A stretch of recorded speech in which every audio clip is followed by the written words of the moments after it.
Hello, I'm James Daybell from the University of Plymouth, where I'm Professor of Early Modern British History. And over the last 3 years, since 2016, I've been leading a fascinating research project here at Powderham Castle, studying the architectural history and the Courtenay family. The project has been a collaboration between academics at the University of Plymouth as well as at the University of Pennsylvania in the United States. And we've brought together historians, architectural historians, book specialists, manuscript specialists, and people who are interested in historical preservation. Imagine it as Time Team. And so we've had one team who have been lifting up floorboards and peeling back wallpaper in order to uncover the secret history of the architecture during the 18th century of this castle, with another team who've been beavering away in the archives in London, down in Exeter at the Record Office, and also within the castle's archives themselves. The papers of the Courtenay family are dispersed in 3 main collections. There's a large cache of medieval documents in the British Library. There is a ton of material, the Courtenay papers, at Devon Heritage Centre, and here in the castle itself we have this fabulous library which has over 5,000 books in it from the 16th century onwards, and we also have the castle archives. And the castle archives are a veritable treasure trove of material relating to the household, including correspondence, maps, deeds, wills, and importantly, account books. As part of the project, we've been working with various community groups, including Kenton History Society, who've been working on a 1790 map book.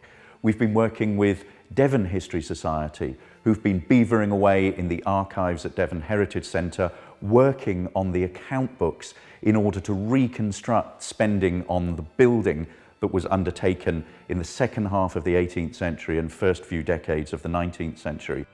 We've also had local school children in from Kenton Primary School who were learning about what it was like to live in the 18th century in a country house, both upstairs and downstairs.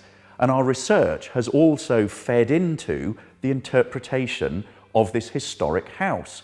And we've been working with Plymouth Pride to develop a LGBT tour around the house. We've also been working with disability charities to do a sensory garden that has opened up the American garden for visitors. In addition to the archives room, there is a tremendous wild archive in the top of the house, which literally a series of rooms full of trunks and cases and all sorts of books and boxes of materials that have been uncatalogued, which we have worked through systematically. And now I'd like to take you through the castle to the archives room to have a look at some of the treasures of Powderham Castle's archives.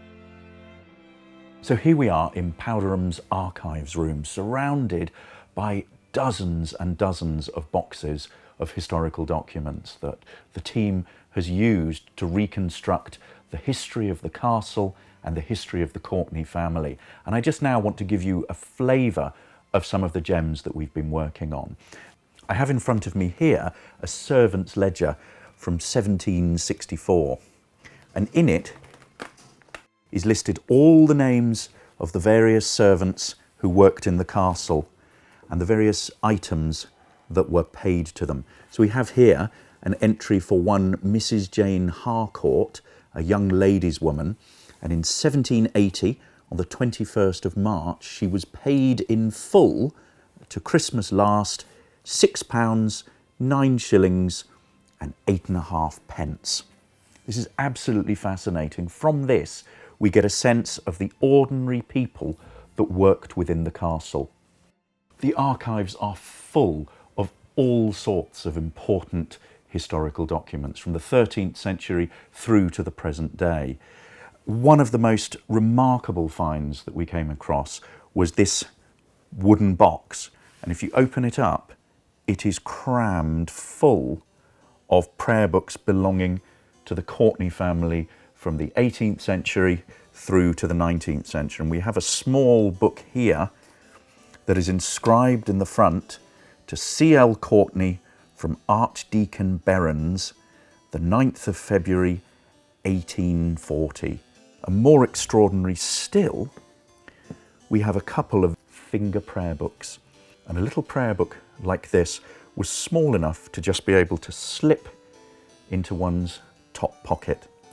So I think what you've got then is a sense of the incredibly rich archival material that survives for Powderham Castle and the Courtenay family. And this has been the backbone of the research project that the University of Plymouth and the University of Pennsylvania have been engaged with here.